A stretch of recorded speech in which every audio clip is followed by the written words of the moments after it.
lot more I'd like to talk to you about, but we have only an hour today.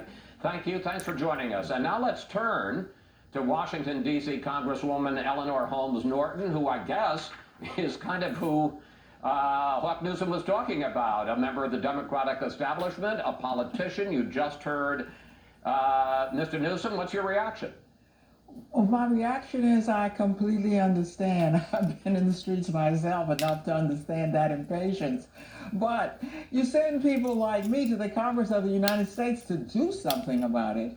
And that's what we are doing now. You've never seen, I think, a reaction, at least from Democrats in the Congress, as quickly as you've seen after the George Floyd demonstrations.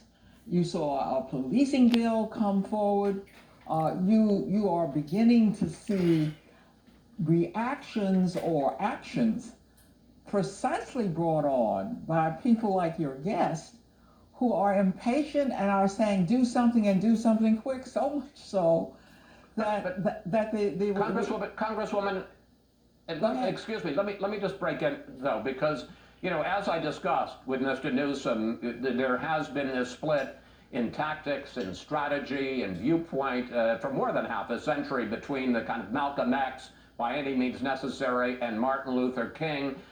You have done things your way, working through the system, but can you understand how someone like Hawk Newsom or the tens of thousands of people in the street would say, wait a minute, you know, you've been doing it your way, and we have the death of George Floyd and a lot more police brutality. We have the economic inequities that he's talking about. We see how the coronavirus is hitting minority communities much harder than it is white communities. And maybe they conclude the Eleanor Holmes Norton way isn't working. Well, the Eleanor Holmes Norton way is sending someone to Congress to do something about it. That's what Eleanor Holmes Norton is doing. You mentioned Malcolm X and Martin Luther King. And before Malcolm X died, he was reconciled with Martin Luther King. The impatience in the streets is why we have the legislation that was passed, the Policing Act in Congress last week. The streets have spoken to the people they send to Congress. And that is how a democracy works. That's what we want to see. Congresswoman, you say this is how democracy works. The fact is that Democrats in the Senate blocked the Republican bill because they said they were given no input. In the House, Democrats passed a bill without any Republican input. The result of it is it looks like both sides did the same thing and nothing is going to get passed. I disagree. Since the Republicans have a bill, a policing bill in the Congress, in the Senate, we passed a bill in the House. What that leads to is people looking at those bills and getting together. Let them pass their bill. Just as we have passed our bills, then there will be a conference, and we will decide. But it was the Democrats in the Senate who blocked the Republicans from passing their bill. So there is nothing to have a conference about. They blocked it because the bill, they blocked it, that is to say they would not agree to any part of it, because it was a disgrace. It didn't even rise to the level of a remedy. And by the way, I'm not sure I would have blocked their bill.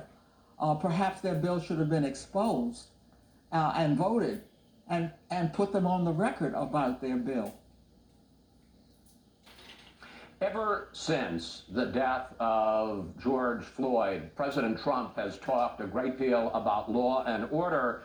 And on Friday, he issued an executive order to back up the protection of these historical statues on federal property. Here is the president this week.